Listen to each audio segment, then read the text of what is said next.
സുഹൃത്തുക്കളെ, എല്ലാവർക്കും സ്വാഗതം. ഒരു മണിക്കൂർ എങ്ങോട്ടാണ് പോയതെന്നറിയാതെ നിങ്ങൾ ഫോണിൽ നോക്കിയിരുന്നിട്ടുണ്ടോ? നമ്മുടെ ശ്രദ്ധയെയും സമയത്തെയും ഇങ്ങനെ തട്ടിയെടുക്കുന്നൊരു കെമിക്കൽ നമ്മുടെ തലച്ചോറിനുള്ളിലുണ്ട്.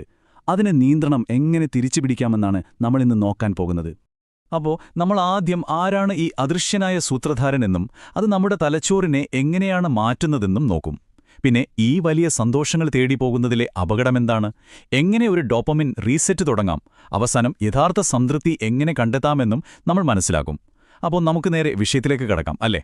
ഉണ്ടെങ്കിൽ നിങ്ങൾ ഒറ്റയ്ക്കല്ല. ഇത് നിങ്ങളുടെ മടിയോ ഇച്ഛാശക്തിയുടെ കുറവോ ഒന്നുമല്ല. ഇതിനു പിന്നിൽ ഒരു കൃത്യമായ സയൻസ് ഉണ്ട്. അപ്പോൾ എന്താണ് ഈ അദൃശ്യനായ സൂത്രധാരൻ? സംഭവം സിമ്പിളാണ്. നിങ്ങൾ സത്യത്തിൽ ഫോണിനോ ഗെയിമിനോ നെറ്റ്ഫ്ലിക്സിനോ ഒന്നും അല്ല അഡിക്റ്റഡ് ആയിരിക്കുന്നത്. പിന്നെയോ അതിൽ നിന്ന് കിട്ടുന്ന ആ ഒരു കിക്ക്, ആ ഒരു സന്തോഷം, അതിനാണ്. ആ സന്തോഷത്തിന് പിന്നിൽ നമ്മുടെ തലച്ചോറിലുള്ള ഒരു കെമിക്കലാണ് ഡോപ്പമീൻ. ഡോപ്പമീൻ എന്ന് കേൾക്കുമ്പോഴേ അതൊരു വില്ലനാണെന്ന് കരുതരുത്. ഒരിക്കലുമല്ല. സത്യത്തിൽ നമുക്ക് ജീവിക്കാൻ ഡോപ്പമീൻ അത്യാവശ്യമാണ്.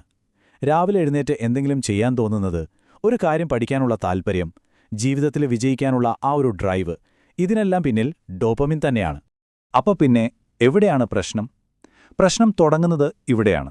നമ്മുടെ അതിജീവനത്തിനു വേണ്ടി ഡിസൈൻ ചെയ്ത തലച്ചോറിനെ ഇന്നത്തെ ടെക്നോളജി, ഓരോ ആപ്പുകളും ഓരോ വെബ്സൈറ്റുകളും അവരെല്ലാം കൂടി ഹൈജാക്ക് ചെയ്യുകയാണ്. ഈ സ്ലൈഡിലേക്കൊന്ന് നോക്കിക്കേ. പണ്ടുകാലത്ത് നമ്മുടെ പൂർവികർക്ക് ഡോപ്പമിൻ കിട്ടിയിരുന്നത് എപ്പോഴാ?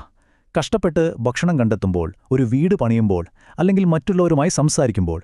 ഇതൊക്കെ കഠിനാധ്വാനത്തിനു ശേഷം കിട്ടുന്ന റിവാർഡായിരുന്നു. എന്നാൽ ഇപ്പുറത്ത് നോക്കൂ.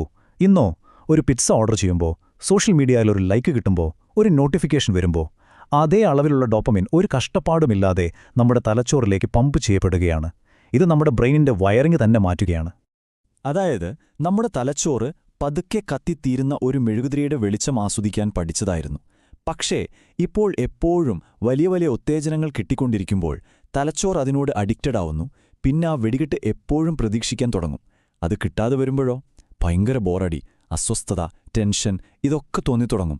അതുകൊണ്ടാണ് ഒരു പുസ്തകം വായിക്കാനോ ഒരു പുതിയ സ്കില്ല് പഠിക്കാനോ ഒക്കെ ഇരിക്കുമ്പോൾ നമുക്ക് മടുപ്പ് തോന്നുന്നത്.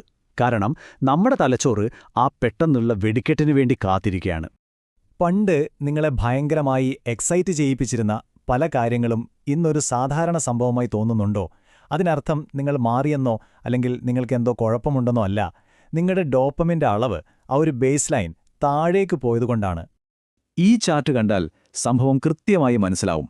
നോക്കൂ, ഈ നിരന്തരമായ ഡോപ്പമിൻ സ്പൈക്കുകൾക്ക് മുൻപ് ഇഷ്ടപ്പെട്ട ഒരു ഭക്ഷണം കഴിക്കുമ്പോൾ കിട്ടിയിരുന്ന സന്തോഷം എത്ര വലുതായിരുന്നു.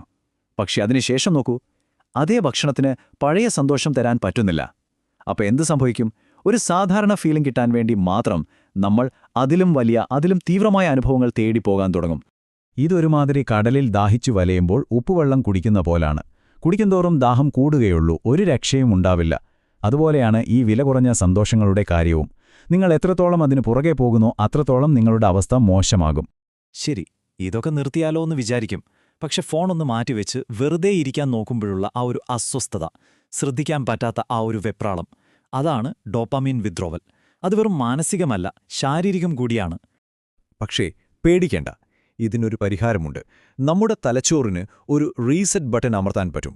അതാണ് ഡോപ്പമിൻ ഡീറ്റോക്സ്. നിങ്ങളുടെ ശ്രദ്ധയും സന്തോഷവും തിരിച്ചുപിടിക്കാനുള്ള ഒരു അവസരം. എങ്ങനെ തുടങ്ങും? ആദ്യത്തെ സ്റ്റെപ്പ് ലളിതമാണ്, പക്ഷേ കുറച്ച് കഷ്ടപ്പാടുണ്ട്.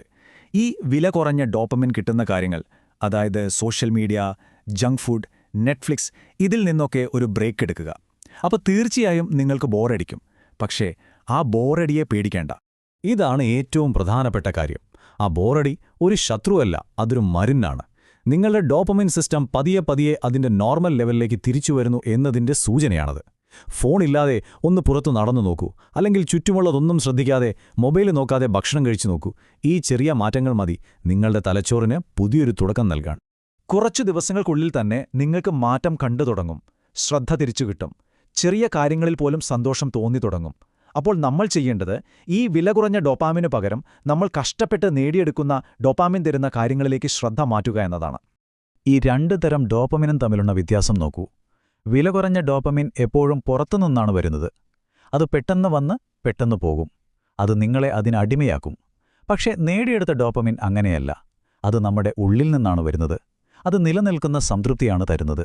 അത് നിങ്ങളെ ദുർബലരാക്കുകയല്ല, കൂടുതൽ ശക്തരാക്കുകയാണ് ചെയ്യുക.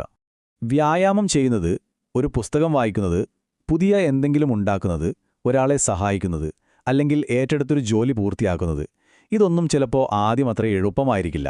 പക്ഷേ ഇതിൽ നിന്നെല്ലാം കിട്ടുന്ന സന്തോഷം വളരെ ആഴത്തിലുള്ളതും യഥാർത്ഥവുമാണ്. ചുരുക്കത്തിൽ, ഒന്നിനും ഒരു സന്തോഷം തോന്നുന്നില്ല, എപ്പോഴും മനസ്സെങ്ങോട്ടോ ഓടിപ്പോകുന്നോ എന്നൊക്കെ തോന്നിയിട്ടുണ്ടെങ്കിൽ അത് നിങ്ങളുടെ കുഴപ്പമല്ല. പക്ഷേ അതിന്റെ നിയന്ത്രണം തിരിച്ചുപിടിക്കേണ്ടത് നിങ്ങളുടെ ഉത്തരവാദിത്തമാണ്. നിങ്ങളുടെ ശ്രദ്ധയാണ് നിങ്ങൾക്ക് ഈ ലോകത്തുള്ള ഏറ്റവും വിലയേറിയ സ്വത്ത്. അത് അൽഗോരിതങ്ങൾക്കും ബഹളങ്ങൾക്കും വിട്ടുകൊടുക്കരുത്. ഈ വിവരങ്ങൾ നിങ്ങൾക്ക് ഉപകാരപ്പെട്ടെന്ന് കരുതുന്നു. ഇഷ്ടമായെങ്കിൽ ഈ ചാനൽ ലൈക്ക് ചെയ്യാനും സബ്സ്ക്രൈബ് ചെയ്യാനും മറക്കരുത്. നന്ദി.